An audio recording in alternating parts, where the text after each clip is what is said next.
अस्सलाम वालेकुम नाज़रीन, धरती टाइम न्यूज़ ऑनलाइन से गॾु आऊं आहियां इमरान अली गोपान। ख़बर शामिल कयूं था डिस्ट्रिक्ट खैरपुर रिपोर्टर अख्तर कीरियो के मुताबिक़ ठरी मिरवा बिस्किट बेकरी के मुबैना तौर बाह लगन सबब समूरो सामान सड़ी रुख थी वियो। बेकरी मालकन शेर अली चन्नो रहमान चन्नो मीडिया के बुधायो त असां मिसकिन गरीब आहियूं, असांजी बिस्किट बेकरी शहर ठरी में आहे, जंहिं असां मेहनत मजदूरी कंदा आहियूं। रात नामालूम माण्हुनि पारां बेकरी के बाह ॾिनी वई आहे।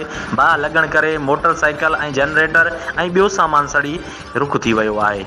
हुननि चयो त असां फायर ब्रिगेड अमले खे इतला ॾिनो आहे। फायर ब्रिगेड अमलो असां खां तेल जा पैसा वठी 2 कलाकनि खां पोइ पहुती, जॾहिं त फायर ब्रिगेड अमले पारां देर सां पहुचण करे असांजो लखें रुपयनि जो नुक़सानु थियो आहे।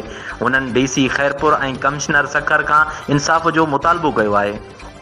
अचानक बाहि लॻी आहे, असांखे 20 लख रुपए जो तक़रीबन नुक़सानु थियो आहे। जेके सॼियूं जनरेटर आहे, मशीन आहे, जेके बि आहिनि, या भट्टी आहे 2 लख रुपए जी, 5 लख रुपए जो कारखानो ठहियल आहे, उहो बि जेको आहे सो उहो बि ऐं भट्टी सड़ी वई आहे। जेको बि सामान आहे टोटल 30 कटा खंड जा हुया, 25 कटा मैदे जा हुया ऐं 40 कार्टून गिह जा हुया ऐं हिकिड़ो कार तितर हुयो जहिड़ो था, उहो बि हिन में सड़ी रखी वियो आहे। हिकिड़ी सीधी मोटरसाइकिल, हिकु अदद सीधी मोटरसाइकिल 70,000 जी, उहा बि सड़ी वई आहे। ऐं हिकु अदद जनरेटर आहे, उहो 60,000 रुपए जो आहे, उहो बि सड़ी वियो आहे। मतिलबु टोटल सामान जेको बि आहे तक़रीबन 20 लख रुपए जो सामान उहो टोटल सड़ी उहो रखी वियो आहे। ऐं 2 अदद बेकरी जूं मशीनूं आहिनि, उहे बि सड़ी वियूं आहिनि। ऐं ॿियो कैश पेमेंट हुई 1 लख रुपया, उहो बि सड़ी वियो आहे। जेको बि टोटल सामान आहे उहो टोटल सड़ी रखी वियो। उहो 2 कलाकनि खां बाद में फायर ब्रिगेड 2 कलाक खां बाद में